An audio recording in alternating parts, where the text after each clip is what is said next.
عليك سيدي يا رسول الله الصلاة والسلام عليك سيدي يا حبيب الله الصلاة والسلام عليك سيدي يا رحمة للعالمين أعوذ بالله من الشيطان الرجيم بسم الله الرحمن الرحيم إن الله وملائكته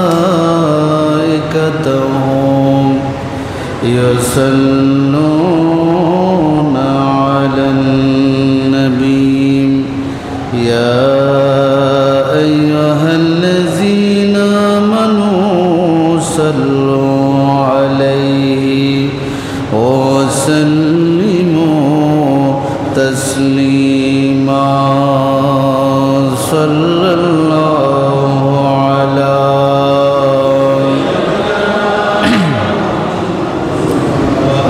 آله وصحبه وسلم صلى الله على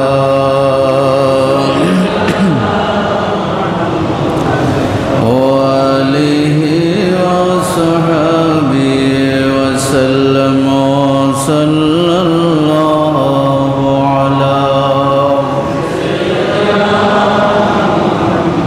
آله وصحبه وسلم اللهم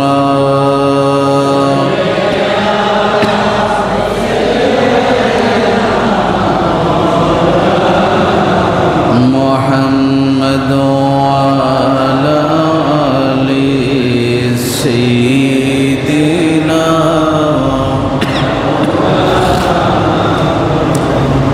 لا ورب العرش जिसको जो मिला उनसे मिला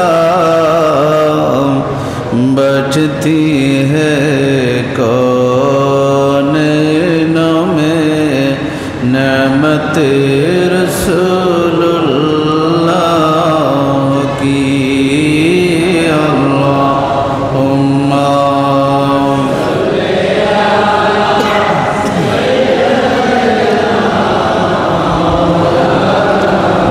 मुहम्मद वाला आले सय्यिदना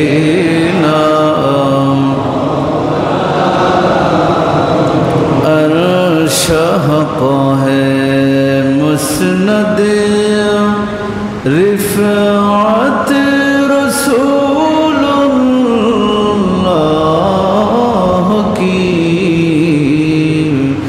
देखनी है हश्र में इज़्ज़त रसूलुल्लाह की अल्लाहुम्मा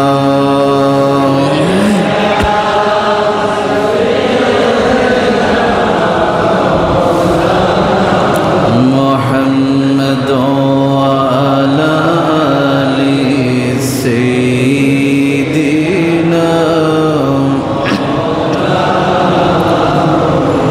बिस्मिल्लाहिर रहमानिर रहीम वअफ़ू बिल्अहदि इन्नल अहद कान मस رسولا صدق الله مولانا العظيم وبلغنا رسوله النبي الحبيب الكريم ونحن على ذلك من الشاهدين والشاكرين ربي صل وسلم وبارك عليه উপস্থিত মাহে সাফারের পঞ্চম তথা শেষ জুমার নামাজ আদায় করবার উদ্দেশ্যে আগত হযরতে মুসাল্লিয়ানে কেরাম, যুবক ভাইয়েরা, রহমানি ওয়া রাহিমাকুমুল্লাহ, আসসালামু আলাইকুম ওয়া রাহমাতুল্লাহি ওয়া বারাকাতুহু।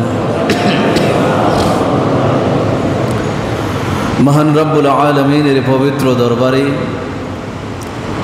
শত কোটি শুকরিয়ার সাজদা আদায় করছি যে মহান রব্বুল আলামিন আমাদেরকে তার বাইতুল্লাহর মধ্যে তার রেজামন্দি হাসিলের উদ্দেশ্যে যথাসময়ে এসে উপস্থিত হবার তৌফিক দান করেছেন।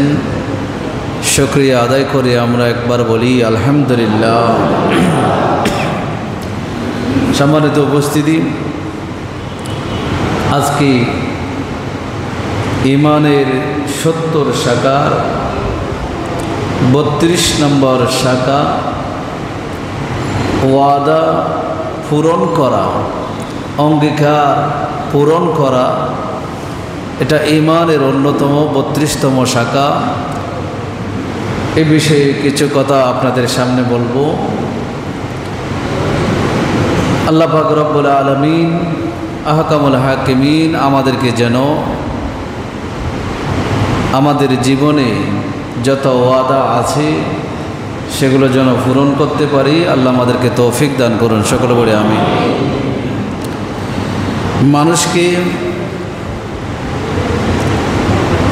দেহের ভিতরে রূহ যেটা দেওয়া হয় আমরা সকলে জানি, 40 এভাবে 43 পার হওয়ার পরে তিনটা ধাপ, 3টা স্টেপ যখন পার হয়, এদিকে আল্লাহ তাআলা মায়ের গর্ভে ওই বান্দার দেহটাকে তৈরি করেন।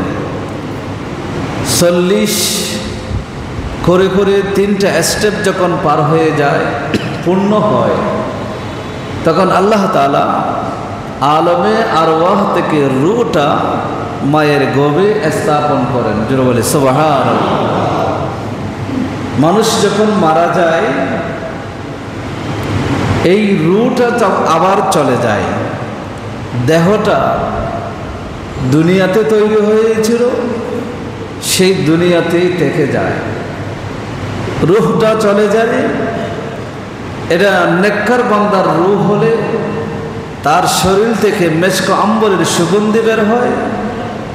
বদকারের রূহ হলে তার সেই রূহের যেটা শরীর আছে সেখান থেকে পচা দুর্গন্ধ বের হয়।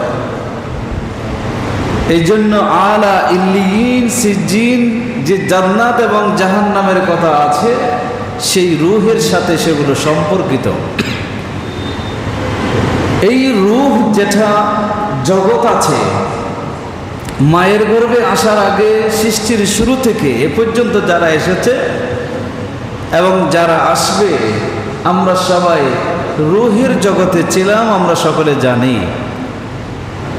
সেই রূহের জগতে আল্লাহ তাআলা সমস্ত রূহগুলোকে এক জায়গায় করে একটা অঙ্গীকার নিয়েছিলেন, ওয়াদা নিয়েছিলেন। আল্লাহ তাআলা বলেছিলেন, আলাস্তু বিরাব্বিকুম, আমি কি তোমাদের প্রভু নয়? আমি তোমাদের প্রভু নয় কি? এই প্রশ্ন আল্লাহ করেছিলেন। কোন জগতে করেছিলেন বলেন না? কোন জগতে? এখানে, সেখানে আপনিও ছিলেন, আমিও ছিলাম। আদম আলাইহিস সালাম থেকে শুরু করে যেই মানুষগুলো এসেছে তারাও ছিল, এসে চলে গেছে তারাও ছিল, যারা কিয়ামত পর্যন্ত আসবে তারও ছিল। সবাইকে লক্ষ্য করে আল্লাহ অঙ্গীকার গ্রহণ করেছিলেন, ওয়াদা নিয়েছিলেন, সংকল্প বান্দাদের কাছ থেকে জানতে চেয়েছিলেন যে বলো আলাস্তু বিরাব্বিকুম, আমি তোমাদের প্রভু নয় কি? আল্লাহ প্রশ্ন করলেন, ওয়াদা নিচ্ছিলেন, ওয়াদা চেয়েছিলেন। বান্দা সেই রূহের জগতে আপনিও যে কথা বলেছিলেন, আমিও সেই কথা বলেছি, আবু জেহেল সে কথা বলেছে, ফেরাউন সেই কথা বলেছে, নমরুদও সেই কথা বলেছে। পৃথিবীর যত বড় বড় রাজা বাচ্চা ছিল, ক্ষমতাধর ছিল, ক্ষমতাশালী ব্যক্তি ছিল, নারী পুরুষ যারা ছিল, সকলে এক বাক্যে একসাথে আমরা স্বীকৃতি দিয়েছি, কালু বালাহা। আল্লাহ কোরআন সাক্ষী দিচ্ছে যে আমরা সবাই সেখানে বললাম, হে রব, আপনি হচ্ছে আমাদের প্রভু। জোরে বলে সুবহানাল্লাহ। এই ওয়াদা আমরা আলমে আরওয়াহের মধ্যে করেছিলাম। এই ওয়াদার রক্ষা করা এটা ঈমানের 32তম শাখা। এই ওয়াদা রক্ষা করা, ওয়াদার খেলাফ না করা, এটা ঈমানের 32তম শাখা। এটা ছোটখাটো নয়। আলমে আরওয়াহে অঙ্গীকার করেছিলাম, দুনিয়াতে এসে আমরা যখন এক একজন এক এক মতবাদ, এক এক মাযহাবের মিল্লাতের এক একজন এক এক সংস্কৃতির অনুসারী হব, আল্লাহ সেটা আগে থেকে জানতেন। এই জন্য সর্বপ্রথম ওয়াদা নিয়েছেন, আল্লাহ দায়িত্ব দিয়েছেন, এটা বাস্তবায়ন করতে হবে দুনিয়াতে যাওয়ার পরে। কোথায়? দুনিয়াতে আসা। আল্লাহ যে রব, এটা কবরে যখন যাব সেখানে বাস্তবায়ন করার কোনো সুযোগ নাই। কারণ কবর হলো এটা আমলের জায়গা না, এটা হচ্ছে সওয়াব, যেগুলো আগে যেগুলো করেছি সেগুলোর ভোগ করার জায়গা। আলমে আরওয়াহে যেখানে আল্লাহকে স্বীকৃতি দিয়েছিলাম রব বলে, সেখানে সেই ওয়াদার বাস্তবায়নের জায়গা ছিল না। সুতরাং বাস্তবায়নের জায়গা হলো মাঝখানের স্তর, আলমে আরওয়াহ থেকে দুনিয়া, দুনিয়া থেকে আলমে বারজাখ, আলমে বারজাখে যাওয়ার আগে দুনিয়ার যেই জীবন, সেই জীবন হলো সেই ওয়াদাটাকে পূর্ণতা দান করা, সেই ওয়াদাকে পালন করা, সেই ওয়াদা বাস্তবায়ন করা, সেই ওয়াদার খেলাফ না করা, এটাই হলো দুনিয়ার জায়গা। সুতরাং যারা আল্লাহকে রব বলে স্বীকৃতি দিয়েছি, আমরা যারা এখন আল্লাহকে রব বলে আমরা মানছি না, যারা আল্লাহকে রব বলে আলেমে আরওয়াহে স্বীকৃতি দিয়েছি, ওয়াদা করেছি তুমি আমাদের রব, একথা বলে এসেছি, দুনিয়াতে আসার পরে আল্লাহকে রব বলে আমরা মানছি না। আবু জেহেল, উতবা, সাইবা, বড় বড় কাফের লিডাররা আল্লাহকে মানে নাই, এটা এক ধরনের না মানা। কিন্তু নবীর কলমা পড়েছি, কলমা পড়ে আল্লাহকে প্রথমে মৌখিকভাবে স্বীকৃতি দিয়েছি। স্বীকৃতি দেওয়ার পরে আমার কাজের ক্ষেত্রে এসে ফিল্ডে এসে মাঠে এসে দেখলাম সে আল্লাহকে রব হিসেবে আমরা স্বীকৃতি দিতে পারি, নাই, দিচ্ছি না। কারণ যে আল্লাহকে রব হিসেবে মানবে সে আল্লাহর উপর সর্বদা তাওয়াক্কুল করবে। যে আল্লাহকে একমাত্র সব কিছুর মালিক হিসেবে মানবে সে আল্লাহর উপর তাওয়াক্কুল করবে, আল্লাহর উপর ভরসা রাখবে। বিপদে আপদে মুসিবতে যত কিছু হোক না কেন, জুলুম হোক না কেন, নির্যাতন হোক না কেন, সব ক্ষেত্রে সর্বাবস্থায় ফি কুল্লি হাল সে আল্লাহকে রব হিসেবে মানবে, আল্লাহর উপর তাওয়াক্কুল করবে। কিন্তু দেখা যায় আমরা যখন পরীক্ষায় লিপ্ত হই, আস্তে আস্তে একটা হাদিসে পড়লাম, আল্লাহ রাসূল সাল্লাল্লাহু আলাইহি ওয়াসাল্লাম নবুয়তের জবানে ঘোষণা দিচ্ছেন, ওই ব্যক্তি সবচেয়ে সৌভাগ্যশালী যেই ব্যক্তি ফিতনা থেকে নিজেকে আড়াল করতে পেরেছে। রাসূল বলেন ওই ব্যক্তি সবচাইতে শক্তিশালী সৌভাগ্যবান ব্যক্তি যেই ব্যক্তিকে আল্লাহ পরীক্ষায় লিপ্ত করেছি, অতঃপর পরীক্ষায় ধৈর্য ধারণ করে সেই মুসিবতের মোকাবেলা করেছে। জোরে বলে সুবহানাল্লাহ। আল্লাহ তাআলা, আল্লাহর নবী সেটা বলে দিয়েছেন। সুতরাং আল্লাহকে রব যদি মানেন, রিজিকের মালিক আল্লাহ সেটা মানতে হবে। আল্লাহকে যদি রব হিসেবে মানেন, সব কিছুর নিয়ন্ত্রণকারী আল্লাহ সেটা মানতে হবে। আল্লাহকে রব যদি মানেন, ভালো মন্দ সব কিছু দিতে পারেন আল্লাহ, সেটা মানতে হবে। আল্লাহকে যদি রব মানেন, আপনার শরীরের রোগ যেগুলো ভাষা বেঁধেছে, সেই রোগগুলো দেওয়ার মালিকও আল্লাহ, সেগুলো সুস্থতা দেওয়ার মালিকও আল্লাহ, সেটা মানতে হবে, সেটা মানতে হবে। ফাজিল ক্লাসের মধ্যে কিতাবুত তিব ওয়ার রুকা একটা অধ্যায় আছে। সেই কিতাবুত তিব মানে চিকিৎসা শাস্ত্র, আল্লাহ রাসূল সাল্লাল্লাহু আলাইহি ওয়াসাল্লামের চিকিৎসা শাস্ত্র। ওই অধ্যায়টা আমি পড়াই। সেখানে গেলাম, আল্লাহ রাসূল সাল্লাল্লাহু আলাইহি ওয়াসাল্লাম, বুখারীর মধ্যে এসেছে হাদিস কানা, নবী করিম সাল্লাল্লাহু আলাইহি ওয়াসাল্লাম বলেছেন, মা আনজালাল্লাহু দাউন ইল্লা আনজালা মা'লাহু শিফা। এমন কোন রোগ আল্লাহ তাআলা দুনিয়াতে নাজিল করেন নাই যার শিফা আল্লাহ তাআলা দেন নাই। জোরে বলেন না সুবহানাল্লাহ। যত রোগ আল্লাহ পৃথিবীতে দিয়েছেন, প্রত্যেকটা রোগের ওষুধ, শিফা, নিরাময় আল্লাহ তাআলা পৃথিবীতে নাজিল করেছেন। জোরে বলেন সুবহানাল্লাহ। এই জন্য আল্লাহ বলেছেন, ওয়া নুনাজ্জিলু মিনাল কুরআনি মা হুয়া শিফা। এই যে কোরআন তোমরা দেখছো, এই কোরআন হলো তোমাদের জন্য শিফা। কোরআন হলো কি? শিফা, সমস্ত রোগের শিফা আল্লাহর এই কোরআন। এই কোরআনের ভিতরে সেই চিকিৎসা, সেই শিফা আমাদেরকে দিয়ে দিয়েছেন। জোরে বলে সুবহানাল্লাহ। এখন আবিষ্কার করতে পারি নাই, কারণ আমরা তো রাসূলের দেওয়া সেই নির্দেশনা ছেড়ে দিয়ে আমরা চলে গেছি সেই বড় বড় বিজ্ঞানীরা যেই বিজ্ঞান দিয়েছে সেগুলোর পিছনে ছুটছি। এগুলোর পিছনে ছুটতে গিয়ে আল্লাহর কোরআনে কি আছে সেই গবেষণা আজকে আমাদের মাঝে নাই। এই জন্য আল্লাহ যে প্রত্যেকটা রোগের শেফা দিয়েছেন, সেই শেফা কি হতে পারে সেটা আজকাল তার আনসার তা আমাদের কাছে কি নাই, জানা নাই। ক্যান্সার বলা হয় নেই কোনো অ্যান্সার। ক্যান্সার একটা রোগ যার কোনো আনসার নেই, যার কোনো উত্তর নেই, প্রতিষেধক নেই বলা হয়। যদি সেটা যদি রোগ হয়ে থাকে, তাহলে আল্লাহ বলছেন, ওয়া নুনাজ্জিলু মিনাল কুরআনি মা হুয়া শিফা। কোরআন হচ্ছে শিফা। রাসূল বলছেন সমস্ত রোগের ওষুধ আল্লাহ তাআলা নাজিল করেছেন। তাহলে এই ক্যান্সারের ওষুধ বিজ্ঞান আবিষ্কার করতে পারে নাই, কিন্তু কোরআন সুন্নাহ মোতাবেক দেখা যায় সেটার ওষুধ আল্লাহ তাআলা দুনিয়াতে দিয়েছেন। হয়তো আমরা সেই পর্যন্ত পৌঁছাতে পারি না। এটাই হচ্ছে বিষয়। আমি যে কথা বলছিলাম, আল্লাহকে রব হিসেবে স্বীকৃতি দিয়ে এসেছি আলমে আর ওয়াহে দুনিয়াতে আসি, সেই ওয়াদাকে রক্ষা করতে হবে, ওয়াদা পালন করতে হবে। যারা ওয়াদা রক্ষা করে না তাদেরকে কি বলা হয়? বলেন না, কি বলা হয়? মুনাফিক। কি বলা হয়? মুনাফিক। যারা ওয়াদা রক্ষা করতে পারে না তাদেরকে কি বলা হয়? মুনাফিক। সুতরাং আল্লাহকে রব মানে সব কিছুর মালিক। আলা হযরত তর্জমা করেছেন আলহামদুলিল্লাহ রাব্বিল আলামিন। এখানে রব মানে হচ্ছে মালিক, সব কিছুর মালিক হচ্ছে আল্লাহ। আপনার বিপদ আপদ, মুসিবত, অসুখ বিসুখ যত আছে, সুস্থ থাকা সুস্থ না থাকা, আপনার টাকা পয়সা ধন দৌলত, সব কিছুর মালিক হচ্ছে একমাত্র কে? আল্লাহ। সুতরাং আল্লাহ যেহেতু মালিক, এই বিশ্বাস আমাদেরকে রাখতে হবে।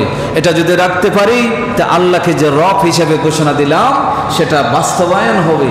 এখানে বিন্দু মাত্র যদি ঘাটতি দেখা যায়, আল্লাহকে যে রব হিসেবে স্বীকৃতি দিয়েছি সেটা পাওয়া যাবে না, তখন আমি মুনাফিকের কাতারে চলে যাব। আমি কোথায় চলে যাব? মুনাফিকের কাতারে চলে যাব। শুধু নামাজ পড়ে পড়ে কপাল কালো করলাম, কিন্তু জায়গা মতো গিয়ে আল্লাহর উপর তাওয়াক্কুল নাই, জায়গা মতো গিয়ে আল্লাহর উপর ভরসা নাই, হবে না। সে ঈমানদার কখনো হতে পারবে। রব্বুল আলামিন এই জন্য কোরআনে বলেছেন, ইয়া আইয়ুহাল্লাযীনা আমানু আউফু বিল উকুদ। আল্লাহ ঘোষণা দিচ্ছেন, ও ঈমানদার বান্দারা, কাফেররা তো আমাকে রব বলেছিল, কিন্তু দুনিয়াতে তারা তো আমাকে রব হিসেবে স্বীকৃতি দিচ্ছে না, আমার কথা মানছে না। কিন্তু আল্লাহ এই জন্য বলছেন, ইমানদারেরা তোমরা অন্তত আমাকে রব হিসেবে স্বীকৃতি দাও আমার সাথে যেই ওয়াদা করেছো, যেই ওয়াদা দুনিয়ার জন্য যাওয়ার আগে করে গিয়েছো, সেই ওয়াদাটা তোমরা কি করো, পরিপূর্ণ করো। আল্লাহ আরো বলেছেন ইউফুনা বিন নাযর ওয়া ইয়াখাফুনা ইয়াওমান কানা শাররুহু মুস্তাতিরা। রব্বুল আলামিন বলেন তারা মান্নত পূর্ণ করে এবং সেদিনকে ভয় করে যেদিনের অনিষ্ট হবে সুদূর প্রসারী। ইউফুনা বিন নাযার, তারা যেই মান্নত করেছিল, যেই ওয়াদা করেছিল, যেই অঙ্গীকার করেছিল, এটা মুমিনদের সিফাত। আল্লাহ বলছেন তারা সেটা পূর্ণ করে, যদি সত্যিকারের মুমিন হয় তারা সেটা পূর্ণ করে। কারণ তারা জানে যেই দিনের ভয়াবহতা, যেই দিনের অস্থিরতা এত প্রসার এবং বেশি হবে যে যার কুল কিনারা খুঁজে পাওয়া যাবে না, সেই দিন দিয়ে তাদেরকে জিজ্ঞেস করা হবে, সেই দিন তাদেরকে এই বিষয়ে জিজ্ঞাসিত হতে হবে, এটা তারা অবশ্যই জানে। এই জন্য তারা তাদের সাথে কৃত ওয়াদাগুলো তারা কি করে, পূর্ণ করে। আল্লাহ রাব্বুল আলামিন আরো বলেছেন وَأَوْفُوا بِالْعَهْدِ إِنَّ الْعَهْدَ كَانَ مسؤولا। রব্বুল আলামিন বলেন তোমরা যে ওয়াদা করেছো, আমার সাথে করেছো, নবীর সাথে করেছো, তোমার বন্ধুদের সাথে করেছো, পরিবারের সাথে করেছো, সমাজের মানুষের সাথে করেছো, সমস্ত ওয়াদাগুলো তোমরা পূরণ করো। কিন্তু এই কথা জেনে রাখো, কিয়ামতের ময়দানে তোমরা যেই ওয়াদা করেছো সেই ওয়াদার জন্য তোমাদেরকে জিজ্ঞাসিত হতে হবে। সুতরাং কিয়ামতের ময়দানে আমাদেরকে এগুলোর সম্পর্কে জিজ্ঞাসা করা হবে। যেই ওয়াদা আমরা করেছি সেই ওয়াদা সম্পর্কে জিজ্ঞাসা করা হবে। আল্লাহ তাআলা আরো বলেছেন মুমিনের সিফাত বর্ণনা করতে গিয়ে আল্লাহ বলেছেন ওয়াল্লাযীনা হুম লিআমানাতিহিম ওয়া আহদিহিম রাউন। মুমিন কারা হয়? যারা তাদের ওয়াদাগুলো তারা রক্ষা করতে পারে, তারাই মুমিন হয়। তারা যেই ওয়াদা মানুষের সাথে করে, যেই ওয়াদা ভাইয়ের সাথে করে, বাবা মায়ের সাথে করে, স্ত্রীর সাথে করে, সেই ওয়াদা যারা রক্ষা করতে পারে তারাই মুমিন হয়। সুতরাং মুমিন আপনি যদি দাবি করেন তাহলে আপনাকে আপনার কৃত ওয়াদা এগুলো আপনাকে রক্ষা করতে হবে, সেগুলো আদায় করতে হবে। আল্লাহ আমাদেরকে আদায় করার তৌফিক দান করুন, সকলে বলি আমিন। সম্মানিত উপস্থিতি, ওয়াদা পূর্ণ করা এটা হচ্ছে সততা এবং ন্যায়ের বন্ধু। কারণ হলো আল্লাহ পাক রব্বুল আলামিন কুরআনুল কারীমের মধ্যে ইরশাদ করেছেন যে ওয়াদা ইন্নাল্লাহা লা ইউখলিফুল মিআদ। আল্লাহ যে ওয়াদা তোমাদের সাথে করেছেন সেই ওয়াদা আল্লাহ কখনো খেলাফ করে? আল্লাহ কখনো ওয়াদা খেলাফ করেন? করবে? দুনিয়াতে করেছেন? করেন নাই। আখিরাতে করবেন। আল্লাহ কখনো ওয়াদার কি করে না, খেলাফ। এটা আল্লাহর গুণ, আল্লাহর সিফাত। তাখাল্লাকু বিআখলাকিল্লাহ, আল্লাহর সিফাতে, আল্লাহর গুণে গুণান্বিত হও। আল্লাহ চায় মুমিন বান্দা যারা হবে তারা যেন আল্লাহর গুণে কি হয়ে যায়, গুণান্বিত হয়ে যায়। আল্লাহ যেভাবে ওয়াদার রক্ষা করেন, আল্লাহ যেভাবে ওয়াদা রক্ষা করবেন কিয়ামতের ময়দানে, অঙ্গীকার রক্ষা করবেন, ভঙ্গ করবেন না, আল্লাহ সেটা মুমিনদের উপর আবশ্যক করে দিয়েছেন। যদি তোমরা মুমিন হতে চাও তাহলে আমি আল্লাহর সাথে কৃত ওয়াদা রক্ষা করো। আমার বান্দাদের সাথে যেই ওয়াদা তোমরা করেছো সেই ওয়াদা কি করো, রক্ষা। হাদিসে পাকের মধ্যে এসেছে যারা ওয়াদা রক্ষা করে না, আমরা জানি মুনাফিকের আলামত তিনটি। কয়টি আলামত? কয়টি বলেন না? ভয় লাগে? কোরআন হাদিসের কথাগুলো শুনতে কিংবা উচ্চারণ করতে ভয় লাগে? আমার ভয় লাগে না। আমি কোরআনের কথা বলছি, আমি হাদিসের কথা বলছি, নবীর কথা বলছি। আমি কারো ব্যক্তিগত কথা এখানে বলতে আসি, এই জন্য আমার ভয় লাগে না। আমরা অনেকে আছি এই কথাগুলো যখন বলি অনেকের গায়ে লাগে, আবার অনেকে এগুলো নিয়ে রাগান্বিত হয়। অনেকে বলে এটা আমার জন্য বলেছে, অমুক বলে আমার জন্য বলেছে, এরকম হয়। আমি যখন আমার ডেইলি রুটিন ওয়ার্ক হচ্ছে, আমি চেষ্টা করি যে সোশ্যাল মিডিয়ার মধ্যে আল্লাহ রসুলের একটা হাদিস প্রচার প্রসার করার জন্য, কোন একটা কিছু কোরআন সুন্নাহ থেকে প্রচার প্রসারের জন্য আমার একটা নিয়ত হচ্ছে এই সোশ্যাল মিডিয়াগুলো মানুষ অশ্লীলতা দিয়ে ভরপুর করে দিয়েছে। এই জন্য সেই অশ্লীলতাগুলো যদি ডাকতে চায়, মোমেনদের সামনে যদি কিছু দিতে চায়, তাহলে আমাকে রসুলের সেই কোরআন সুন্নাহ থেকে, আল্লাহর কোরআন সুন্নাহ থেকে সেটা আমাকে কিছু না কিছু দিতে হবে, যাতে সেগুলোকে দেখে দেওয়া যায়, মানুষের সামনে যেন কোরআন সুন্নাহ পৌঁছে যায়, সেই চেষ্টা আমাকে করতে হবে। সেই চেষ্টা থেকে সেই দেওয়া। অনেকেই সেগুলো নিয়ে কথা বলে, আমি দেখেছি আমার কানে অনেক জায়গায় এসেছে, এখানে না অন্য জায়গার কথা। হাদিসে পাকের মধ্যে আমার রাসূল সাল্লাল্লাহু আলাইহি ওয়াসাল্লাম ইরশাদ করেছেন, ইবনে মাজাহ শরীফের হাদিস, হাদিস নাম্বার হচ্ছে 2872 নম্বর হাদিস। হযরত আব্দুল্লাহ ইবনে মাসউদ রাদিয়াল্লাহু তাআলা আনহু হাদিস বর্ণনা করছেন। রাসূল সাল্লাল্লাহু আলাইহি ওয়াসাল্লাম বলেন, ইউনসাবু লিকুল্লি গাদিরিন লিওয়াউন ইয়াউমাল কিয়ামা।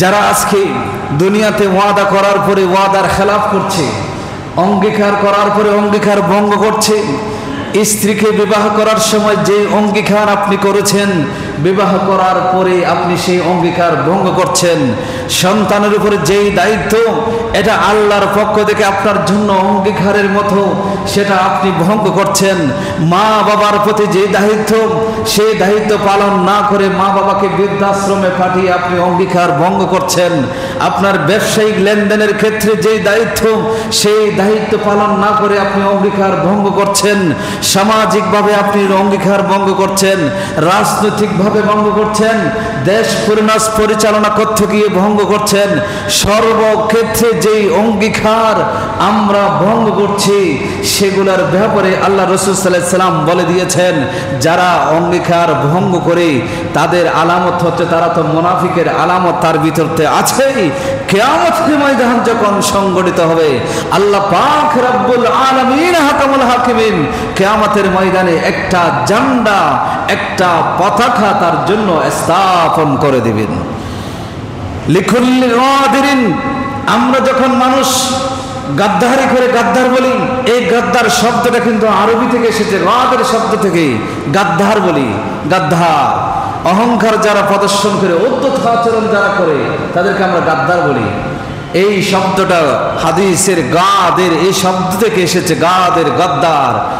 যারা ওয়াদা করার পরে গাদ্দারি করে, আমানতের খেয়ানত করে, আল্লাহ রাসূল স্পষ্ট ভাষায় বলে দিয়েছেন, কিয়ামতের ময়দানে তাদের জন্য একটা পতাকা স্থাপন করা হবে, লেখা থাকবে, অমুকের ছেলে অমুক, সে দুনিয়ার জমিনে গাদ্দারি করেছে, সে আমানতের খেয়ানত করেছে, সে ওয়াদা করে ওয়াদা রক্ষা করে নাই, ওয়াদার খেলাফ করেছে, সেটা লেখা থাকবে। সেখানে যদি আপনি হন, আপনার পিঠে সেই পতাকা লাগানো থাকবে। সেখানে যদি আমি হই, আমার পিঠে সেটা লেখানো থাকবে। সেটা যদি বাংলাদেশের যিনি রাষ্ট্রপ্রধান থাকেন কিংবা হন, তিনি যদি হয়, তার পিঠে সেটা লেখা থাকবে। যেই হোক না কেন, সে যত বড় মুহাদ্দিস হোক, সে যদি গাদ্দার হয়, তার পিঠে লেখা থাকবে। সে যত বড় মুফাসসির হোক, সে যদি গাদ্দার হয়, তার পিঠে লেখা থাকবে। সে যত বড় পয়সাওয়ালা হোক, কোটিপতি হন না কেন, হজ করতে করতে আপনার জীবনে 100 বারও যদি হজ করে থাকেন, আপনি যদি গাদ্দারি করে থাকেন, সেই গাদ্দারের কথা আপনার পিঠে সেই পতাকায় লেখা থাকবে। চিন্তা করছেন, গাদ্দারি করছি, এখানে কেউ জানছে না, কেউ প্রতিবাদ করছে না, হয়তো সময়ের ভয়ের কারণে হতে পারে, যে কোনো কারণে হয়তো প্রতিবাদ করছে না, কিংবা আপনি শাস্তির মুখে পড়ছেন না। কিন্তু একথা মনে রাখবেন, কিয়ামতের ময়দান বলতে একটা দিন আছে, একটা সময় আছে, সেই সময়টাতে আপনি বাঁচতে পারবেন না। সেখানে সমস্ত মানুষের সামনে আপনাকে লজ্জিত হতে হবে, সাথে সে শাস্তির মুখোমুখি হতে হবে। আল্লাহ রাসূল সাল্লাল্লাহু আলাইহি ওয়াসাল্লাম আরো বলেছেন, ফায়ুকালু হাদিহি গাদরাতু ফুলান। আল্লাহ রাসূল সাল্লাল্লাহু আলাইহি ওয়াসাল্লাম বলেন, সেখানে বলা হবে, এটা হচ্ছে অমুকের ছেলে অমুকের গাদ্দারির পরিণাম, অমুকের ছেলে অমুকের গাদ্দারির পরিণাম, খেয়ানতের পরিণাম, ওয়াদা খেলাফের পরিণাম হচ্ছে এটা। আল্লাহ আমাদের সবাইকে হেফাজত করুন, সকলে বলি আমিন।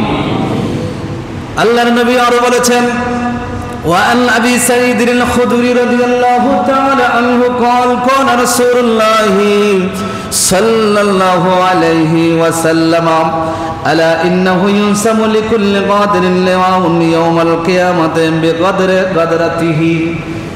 এই হাদিসের মধ্যে নবী করিম সাল্লাল্লাহু আলাইহি ওয়াসাল্লাম ইরশাদ করেছেন, যার গাদ্দারির পরিমাণ যত হবে, গাদ্দারের পরিমাণ, খেয়ানতের পরিমাণ যত হবে, ওয়াদার খেলাফের পরিমাণ যত পরিমাণ হবে, সেই পরিমাণ অনুযায়ী কিয়ামতের ময়দানে ওই ব্যক্তির জন্য জানটা কেটে দেওয়া হবে। অনেকের গাদ্দারের পরিমাণ বেশি, অনেকের গাদ্দারের পরিমাণ কম।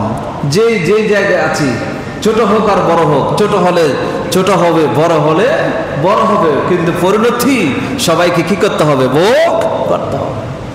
এই ওয়াদার খেলাফ করা,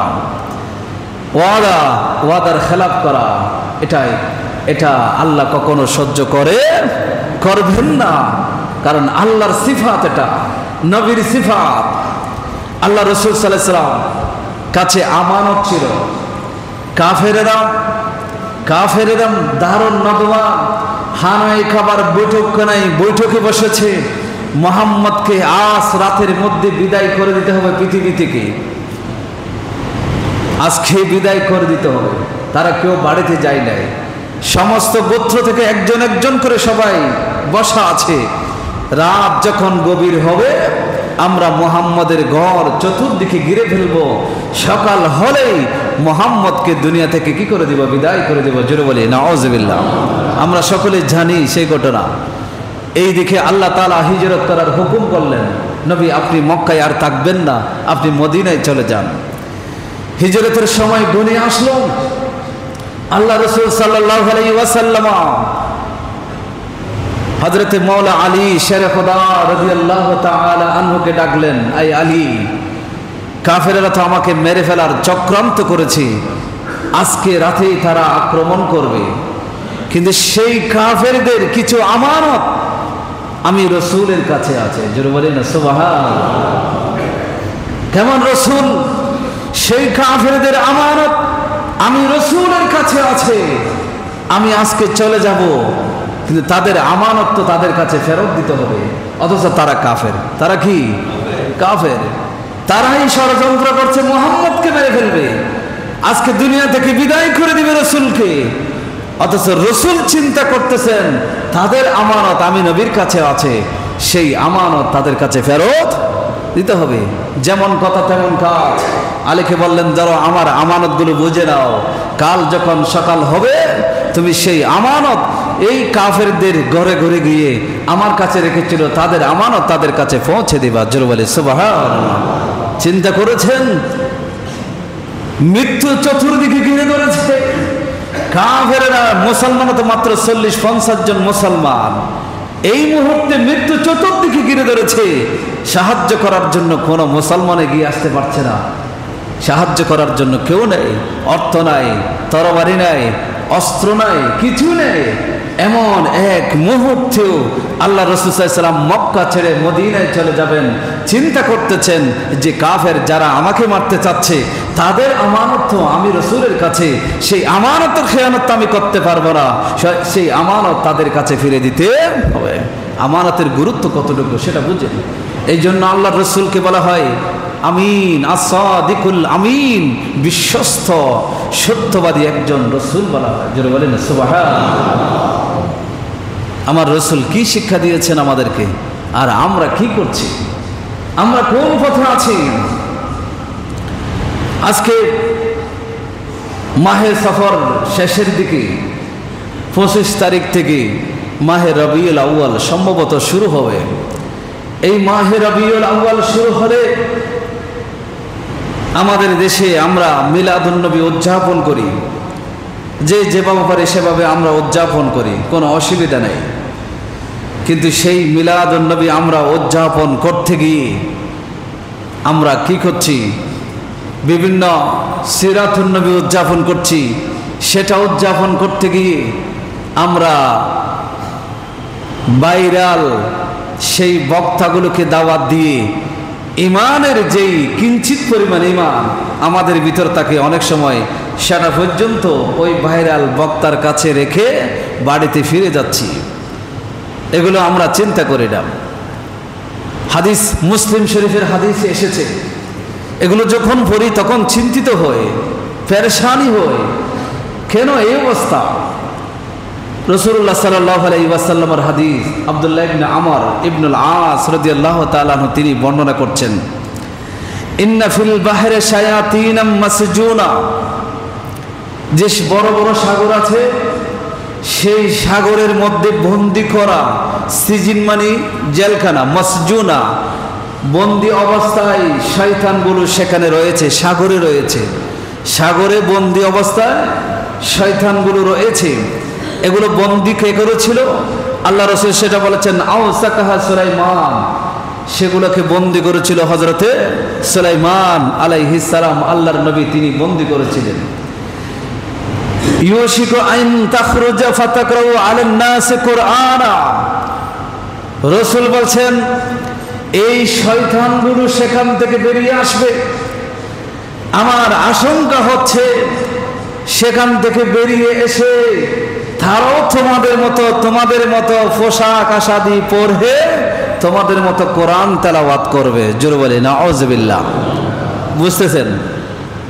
শয়তান সেই সমুদ্র থেকে মুক্ত হয়ে আসবে, আমাদের কাছে আসবে, ফ্যান টাই শুট পরে নয়, ম্যাজিস্ট্রেট সেজে নয়, একজন কাফেরদের লিডার সেজে নয়, শয়তানের লিডার সেজে নয়। সেই শয়তান আমাদের কাছে আসবে আমার মতো আবা কাবা জুব্বা পাগড়ি পরে আমার মতো করে আসবে। যার মতো যারা কোরআন পড়ে, যারা হাদিস জানে, তাদের লেবাস ধরে আসবে, তাদের সুরত ধরে আসবে, তাদের মতো করে কোরআন পড়বে। কিন্তু তাদের তালে তাল মিলিয়ে যারা চলবে, আমার রাসূল বলেন তাদের ভিতরে যেই সামান্য ঈমান বাকি ছিল সেটাও তারা তার কাছে রেখে বাড়িতে চলে যাবে। জোরে বলে নাউযুবিল্লাহ। বুঝতেছেন আপনারা কথাগুলো? আমরা আল্লাহ রাসূল সাল্লাল্লাহু আলাইহি সাল্লামের সেই মিলাদুন নবী পালন করব, এটা শুধু আমার ফেসবুক সোশ্যাল মিডিয়া এটার মধ্যে সীমাবদ্ধ থাকলে আগে যেগুলো এগুলো ছিল না, এই জন্য মানুষ ধারণ করে বাড়িতে নিয়ে যেত, উলামায়ে কেরামের কথাগুলো ধারণ করে সেগুলো বাড়িতে নিয়ে যেত, আমল করত।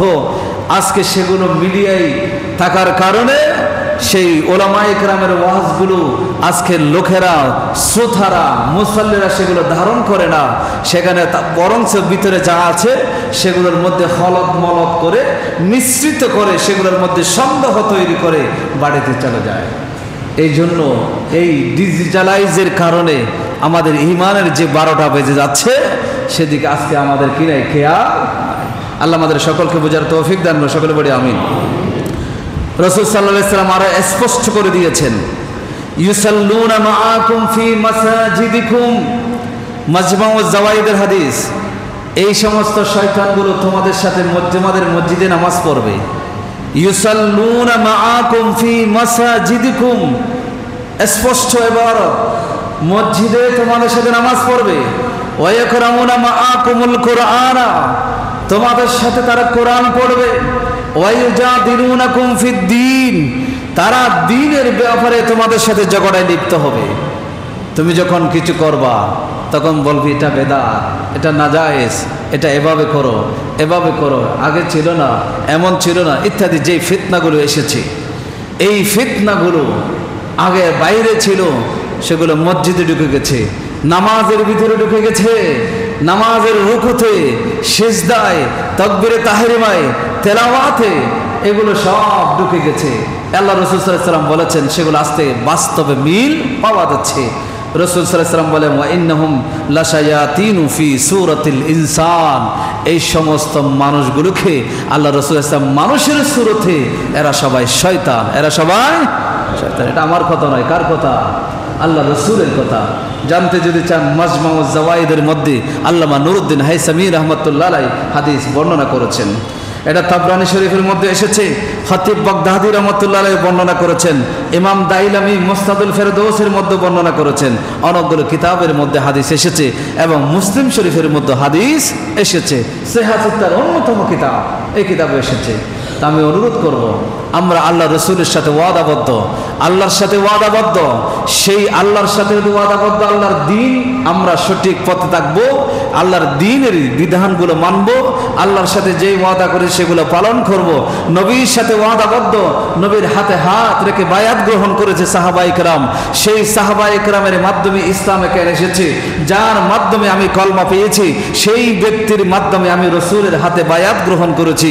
সুতরাং রসুল যেই বায়াত রসুলের হাতে গ্রহণ করেছি, সেই বায়াতের ভিতরে এই শর্ত ছিল, তোমার জান মাল আল্লাহর জন্য দিয়ে দিবা, বিনিময়ে তোমাকে জান্নাত দেওয়া হবে। জোরে বলে সুবহানাল্লাহ। এই ওয়াদা রসুলের সাথে আছে। সুতরাং দিনকে প্রাধান্য দিতে হবে সর্বক্ষেত্রে, আমার দুনিয়াকে প্রাধান্য দেওয়া যাবে না। আমার জান এবং মাল তথা দুনিয়া এটা দিয়ে দিতে হবে রসুলের জন্য, আল্লাহর জন্য দিয়ে দিতে হবে, বিনিময়ে আল্লাহ রসুল ওয়াদা করেছেন আমাদেরকে জান্নাত দিবেন। জোরে বলেন না সুবহানাল্লাহ।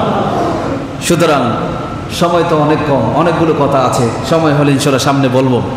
আমি অনুরোধ করব, মুনাফিকের হাসলত ওয়াদা খেলাফ করা, মুনাফিকের হাসলত আমানত দিলে খেয়ানত করা, আমানত দিলে কি করা? খেয়ানত করা। আমি আজকে যারা সমাজে দায়িত্বশীল আছেন, এটা মহল্লার প্রত্যেকটা মহল্লায় তো সর্দার থাকে না? সর্দার থাকে কি না? সমাজের মধ্যে সমাজপতি থাকে, দেশের মধ্যে যেমন রাষ্ট্রপ্রধান থাকে, এভাবে প্রত্যেক জায়গার মধ্যে একজন সর্দার থাকেন। আমরা সবাই সেই সর্দারের অধীনে, সেই সর্দারের অধীনে। সেই সর্দারের দায়িত্ব হচ্ছে আমাদেরকে নিরাপত্তা দেওয়া। কি দেওয়া? নিরাপত্তা দেওয়া। এখন ওই সর্দার নিজেই যদি নিরাপত্তা ভগ্ন করে, তাহলে তিনি যে আমাদের সর্দার হয়েছেন, ওয়াদা দিয়েছেন তোমাদেরকে নিরাপত্তা দিব, তাহলে সেই ওয়াদা কি করলো? রক্ষা করলো না, খেলাফ করলো। আমরা হচ্ছে তার কাছে আমানত, আল্লাহর পক্ষ থেকে, তিনি সর্দার, এই জন্য তার কাছে আমরা হলাম কি? আমানত। তো সেই আমানত যখন তিনি রক্ষা করবেন না, তখন তিনি আমানতের খেয়ানত করে হবেন।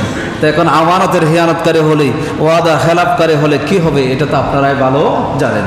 সর্বশেষ একটা হাদিস বলে শেষ করছি, বুখারী শরীফের হাদিস। আল্লাহ রাসূল সাল্লাল্লাহু আলাইহি ওয়াসাল্লামকে এক সাহাবী জিজ্ঞাসা করলেন, ইয়া রাসূলুল্লাহ মাতা সাআ, কিয়ামত কখন হবে? রাসূল সাল্লাল্লাহু আলাইহি ওয়াসাল্লাম উত্তর দিলেন না। সাহাবারা যারা বসা ছিলেন, তারা কেউ কেউ বলছে হয়তো আল্লাহ রসুল শুনেন নাই, আবার কেউ বলেছেন আল্লাহ রসুল শুনছেন, হয়তো অন্য কোনো কারণ আছে, এই জন্য উত্তর দিচ্ছেন না। ইতিমধ্যে ওই ব্যক্তি চলে যাচ্ছে, আল্লাহ রসুল সাল্লাল্লাহু আলাইহি ওয়াসাল্লাম তাকে ডেকে পাঠালেন। তিনি আসলেন। আসার পরে আল্লাহ রসুল সাল্লাল্লাহু আলাইহি ওয়াসাল্লাম বললেন, তুমি যখন দেখবা আমানতের খেয়ানত করা হচ্ছে, তুমি যখন দেখবা পৃথিবীতে রক্ষক বক্ষক হয়ে যাচ্ছে, তখন বুঝবা কিয়ামত খুব সন্নিকটে এসেছে। কিয়ামত খুব সন্নিকটে এসেছে। এটা হাদিস থেকে বলছে, আমার ব্যক্তিগত কথা নয়। সেই ব্যক্তি আমার জিজ্ঞেস করলো, ইয়া রাসূলুল্লাহ, আমানতের খেয়ানতটা কিভাবে হবে? আমানতের খেয়ানতটা আমরা কিভাবে বুঝবো, হচ্ছে সেটা কিভাবে বুঝবো? তখন রাসূলুল্লাহ সাল্লাল্লাহু আলাইহি ওয়াসাল্লাম বলেন, ইজা উসিদাল আমরু ইলা গায়রি আহলিহি ফান্তাজিরিস সাআ। আমানতের খেয়ানত এটা বুঝবা, অনুপযুক্ত অযোগ্য মানুষকে যখন কোনো যোগ্য মানুষের দায়িত্ব যখন দেওয়া হয়, অযোগ্য মানুষকে যখন কোনো মনসবে আসনে বসানো হয়, অযোগ্য কাউকে এনে যে কোনো মাধ্যমে টাকা দিয়ে লেনদেন করে, সে ওই জায়গার মধ্যে একজন যোগ্য মানুষ পরীক্ষা দিয়ে মেধা দিয়ে আসার কথা ছিল, কিন্তু সেই তাকে সরিয়ে আরেকজন অযোগ্যকে এনে আপনি বসাই দিলেন। তাহলে এই ধরনের পরিবেশ যখন সমাজে চলবে, রাষ্ট্রে চলবে, দেশের মধ্যে চলবে, বিশ্বের মধ্যে চলবে, আমার রাসূল সাল্লাল্লাহু আলাইহি ওয়াসাল্লাম বলেন, তখন তুমি বুঝে নিও কিয়ামত তোমার ঘাড়ের কাছে চলে এসেছে। সুতরাং আমরা অনুরোধ করব, আমি অনুরোধ করব, কেন দুনিয়ার জন্য এত পাগল হব? যে যেখানে আছি চেষ্টা করি দিনকে একটু বজায় রাখার চেষ্টা করি, দিনের খেদমত করার চেষ্টা করি, দিনের বিষয়ের উপর আমল করার চেষ্টা করি। আমি বারবার কথা বলি, আপনি আপনার পরিবার থেকে শুরু করেন। আপনার পরিবার শুদ্ধ হয়ে গেলে আপনি সমাজ নিয়ে কাজ করতে পারবেন। এভাবে করে আমরা যদি প্রত্যেকের পরিবার নিয়ে কাজ করি, ইনশাল্লাহ দেশের মধ্যে অভাবও থাকবে না, দেশের মধ্যে বিশৃঙ্খলাও থাকবে না। আমরা সকলে শান্তিতে কি করতে পারবো? বসবাস করতে পারবো। আল্লাহ আমাদের সকলকে বোঝার তৌফিক দান করুন। সকলে বলে আমিন। সম্মানিত উপস্থিতি, মাহে রবিউল আউয়াল